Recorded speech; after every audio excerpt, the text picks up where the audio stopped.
Hey, what's up guys, Jack here, and today we're going to be talking a bit about CSGO and gambling.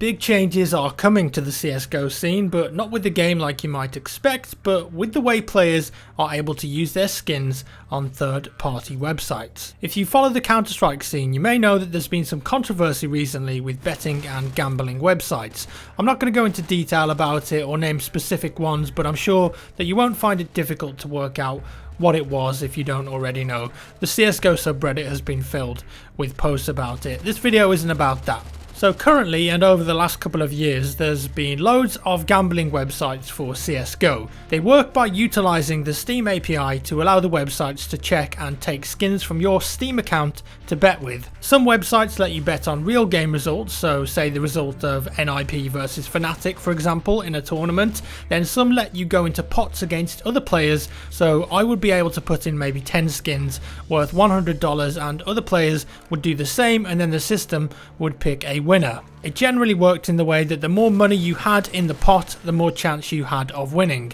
There are even Russian roulette websites that let you bet skins, and even ones where you can win by just doing a simple coin flip. The long and short of it is there are a significant amount of websites for betting, and because there's no regulation governing them, it's a prime place for shady business to occur. Valve have finally decided that it's not happy with this and it's clamping down on it. They've made a statement saying that it will now look to take action to stop these websites from operating, and already they've sent requests to these websites to cease trading, and if they don't comply with that request, then I guess they'll take whatever action is needed. As of right now, most of the websites are still running. Now you may be wondering, why am I mentioning this? Everyone knows already. Well, I think it's for a good reason. As you're probably aware, the CSGO skin system is huge. People love opening cases, betting skins, trading skins, buying keys, whatever. The value of them has gone absolutely berserk, and there's no doubt that the skins and gambling and trading system in CSGO has rapidly accelerated the popularity of the game. I mean, a Dragon Lore AWP or one of the new knives could go for thousands of dollars, and when you put that into perspective, it's pretty crazy because these aren't real things. And now some of the hype around skins has come from the betting side of things. Even websites like CSGO Lounge that allow you to bet on real games have been a daily haunt for a lot of CSGO players. The question is though, when all of these websites are gone, will it have an effect on the meta of skins and also a positive or negative impact on CSGO in general? Let's take a look then. So right now, every time you buy a key to open a crate in CSGO, a bit of that money is going towards the major CSGO tournaments, which currently have a $1 million prize pool. So does that mean there's a chance now that players will open less crates because they can't gamble with them anymore? I'm not too sure, maybe that will be the case. What is important though is that a lot of tournaments, big and small, are actually sponsored by some of these websites. That may seem crazy, but some gambling websites are reported to bring in $2 million+ each month, and because of that they're sponsoring a lot of CS tournaments to raise their profile. And could this mean that we're going to see less smaller tournaments and or less prize money in some of these smaller tournaments? Perhaps they aren't going to attract the same level of sponsors anymore. In reality though, nothing may change at all. Right now we just simply don't know. The truth of the matter is though that the skin system and CSGO's increase in popularity happened well before the craze of betting, and I'm sure it will carry on after that as well. I'm not fear-mongering here, just trying to think about the possibilities.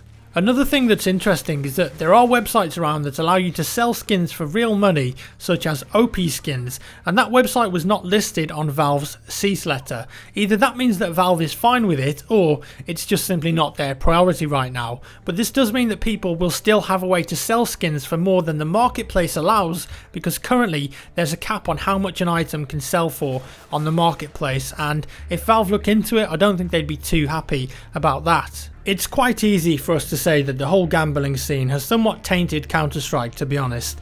The game was never about gambling.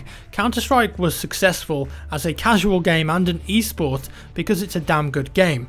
The map design, the weapons, the asymmetric gameplay, how skill based it is, there's no perks or attachments, it's just you, your gun, your aim, your game sense and your team. That's what CS is about, and sadly the gambling scene and recent drama has thrown shade on the game, and it's made it all appear a bit murky, a bit muddy, and hasn't really shown it in a very good light. Websites like CSGO Lounge that let you bet on real games have had their controversies before as well.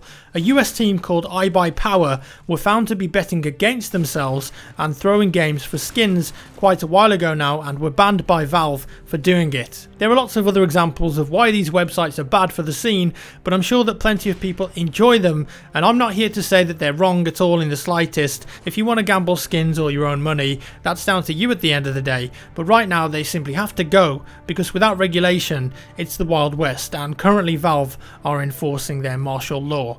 In the future, perhaps gambling websites for skins could exist with laws and regulations and age restrictions, but at the moment, I just don't see any future there with the stance that Valve are taking now. As always guys, thank you so much for watching. Let me know your thoughts down in the comments below. Do you partake in CSGO gambling? Why do you do it? Are you addicted to it? And will you be sad when it goes away? Let's hear what you have to say. If you enjoyed the video, give me a thumbs up, that would be amazing. If you didn't, a thumbs down, and I'll see you in the next one.